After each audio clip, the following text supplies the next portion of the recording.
Assalamualaikum warahmatullahi wabarakatuh. Pada kesempatan ini, saya Indira Rudiawartini, peserta Latsar CPNS tahun 2021 dari Kabupaten Hulu Sungai Tengah, Angkatan 24, kelompok 3, dengan nomor daftar hadir 25, akan memaparkan tugas manajemen aparatur sipil negara, yaitu sistem merit di Indonesia dan pemerintah Kabupaten Hulu Sungai Tengah. Saat ini, Indonesia tengah memperbaiki birokrasi yang ada dengan berfokus kepada kepegawaian dalam pemerintahan. Hal inilah yang mendorong pemerintah untuk membuat suatu rancangan yang menjadi pedoman untuk pegawai di pemerintahan. Pada tahun 2013, DPR RI mengesahkan rancangan Undang-Undang Aparatur Sipil Negara, tepatnya pada tanggal 19 Desember tahun 2013. Sistem merit adalah suatu peraturan yang menekan kepada penempatan seorang pegawai dengan melihat dari aspek-aspek seperti pendidikan dan pelatihan, pengalaman, masa kerja, keterampilan, etika, dan prestasi kerja. Selain itu, peraturan ini juga diperkuat dalam Undang-Undang Aparatur Sipil Negara Nomor 5 Tahun 2014 yang berisi kebijakan dan manajemen ASN berdasarkan pada kualifikasi, kompetensi, dan kinerja yang secara adil dan wajar, tanpa membedakan latar belakang politik, ras, warna kulit, agama, asal-usul, jenis kelamin, status pernikahan, umur, atau kondisi kesehatan. Sistem merit memiliki keterkaitan dengan prestasi kerja pegawai, di mana prestasi kerja merupakan suatu output yang dilakukan oleh seorang pegawai dalam melaksanakan tugas dan tanggung jawab, yang berdasarkan pengalaman, kecakapan, dan waktu.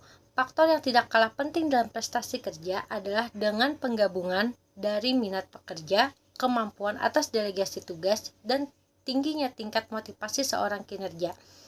Menurut Biard dan Roux, dalam Susanti terdapat pula faktor yang mempengaruhi, yaitu yang pertama adalah faktor individu, di mana di dalamnya ada abilities, effort, role atau task perfection, dan yang kedua adalah faktor lingkungan, di mana di dalamnya ada waktu, peralatan, material, pendidikan, pelatihan, dan organisasi.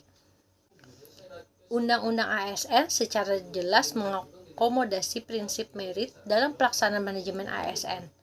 ASN merupakan motor penggerak pemerintahan, pilar utama dalam melaksanaan tugas sebagai pelayan publik yang secara langsung maupun tidak langsung bersinggungan dengan masyarakat.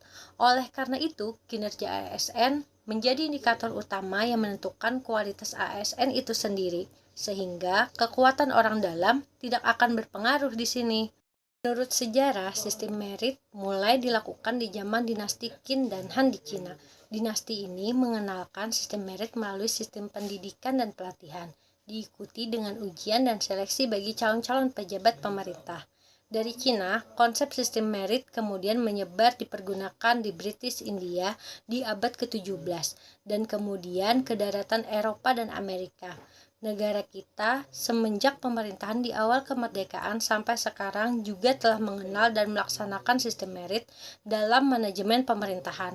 Akan tetapi, upaya pelaksanaannya tidak seperti yang diharapkan. Ini adalah manfaat dan prinsip sistem merit. Yang intinya, sistem merit ini sangat menguntungkan semua orang, karena informasi lowongan dan proses seleksi diberitahukan kepada semua orang secara umum. Dan beberapa prinsip ini bertujuan untuk mengawasi pelaksanaan dari kebijakan. Sejak era reformasi, kondisi birokrasi di Indonesia memang masih belum bisa dikatakan berada pada posisi yang baik. Namun, seiring perkembangan zaman yang tidak bisa dihindari, peta birokrasi di Indonesia kini dipaksa untuk digeser agar berjalan sesuai dengan pakemnya. Pemerintah pun bergerak untuk merumuskan sebuah peraturan agar menjadi landasan pelaksana reformasi birokrasi dengan mengeluarkan peraturan Presiden nomor 80 tahun 2011 tentang Grand Design Reformasi Birokrasi Indonesia 2010-2025. Dalam lembaran Grand Design Reformasi Birokrasi Indonesia disebutkan bahwa visi reformasi birokrasi adalah terwujudnya pemerintah kelas dunia.